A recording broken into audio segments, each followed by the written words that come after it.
राजकारणात कधीच कुणी कुणाचा कायमचा शत्रू वा मित्र नसतं असं बोललं जातं. कारण राजकारण हा सत्तेच्या जवळ घेऊन जाणाऱ्या आकड्यांचा एक खेळ आहे. त्यात भावभावनांना शून्य किंमत असते. राजकारणात भावना या कवडीमोल किमतीच्या असतात. आजचा विश्वासू हा उद्या विश्वासू असेलच असं अजिबात नाही. कारण शक्यता अशक्यतांच्या या खेळात जो तो आपल्या राजकीय अस्तित्वासाठी झगडत असतो, धडपडत असतो. हा प्रकार बऱ्याचदा राजकारणात पाहायला मिळतो. आपल्या राज्यातही हा प्रकार दिसतोय.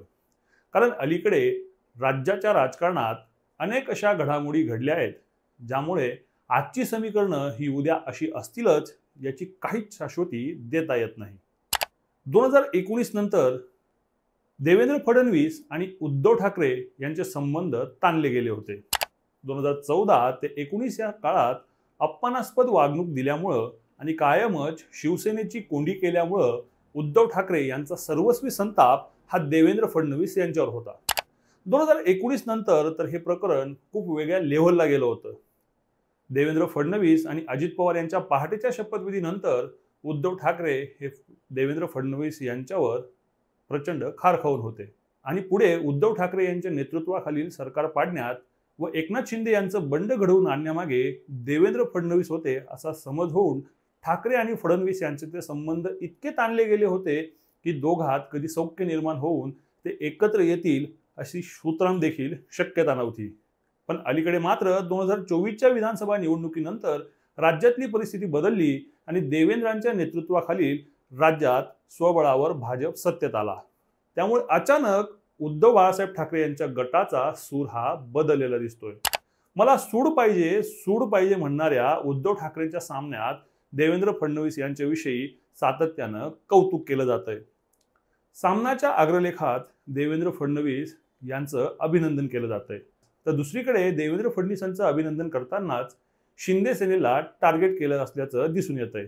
आता आजचाच सामन्याचा अग्रलेख बघितला तर यामध्ये असं म्हटलंय की राज्यात 3 वर्षापूर्वी शिंदेचं सरकार आलं आणि राज्यामध्ये फिक्सर व दलालांचं पीक आलं.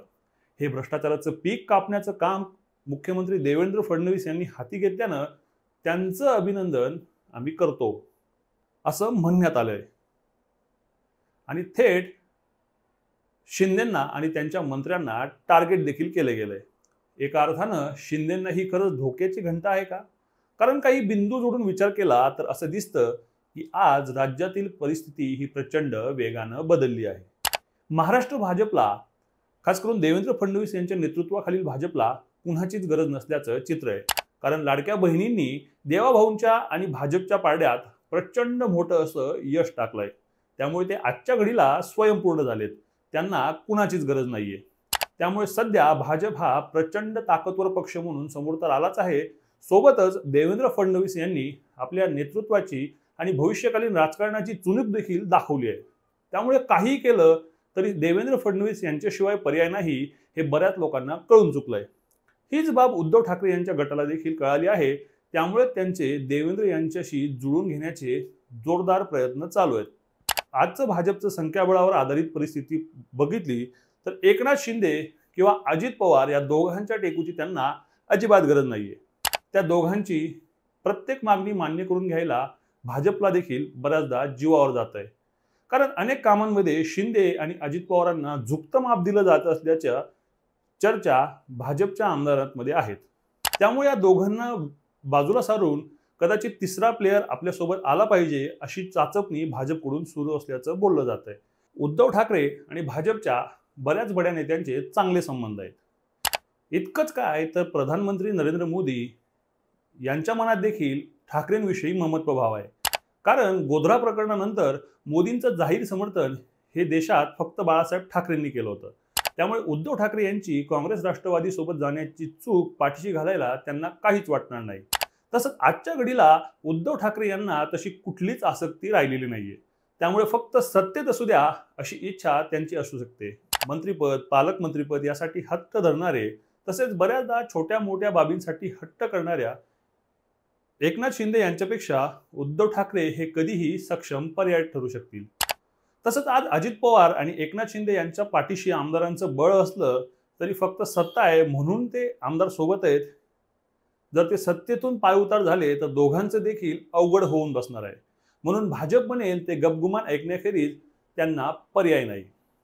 अजित पवार शांत बसून काम करून घेण्यात मग्न असले तरी एकनाथ शिंदे मात्र अजूनही मुख्यमंत्री असल्याच्याच आविर्भावात वागतायत. त्यामुळे एकनाथ शिंदे यांना बाजूला सारून उद्धव ठाकरे हे सक्षम पर्याय असू शकतील हे नक्कीच. त्यामुळे उद्धव ठाकरे आणि भाजपचं हे मैत्रीपर्व कुठपर्यंत जातं हे पाहणं नक्कीच औत्सुक्याचं ठरणार आहे. त्यामुळे भाजप आणि उद्धव बाळासाहेब ठाकरे गट यांच्यात काही नवीन राजकारण शिस्तय का अशी शंका उपस्थित होते. त्यामुळे उद्या उद्धव ठाकरे हे भाजपसोबत दिसल्यास आश्चर्य वाटायला नको. या सगळ्यावर तुम्हाला काय वाटतं ते आम्हाला कमेंट करून नक्की सांगा आणि पाहत राहा पॉलिटिकल महाराष्ट्र.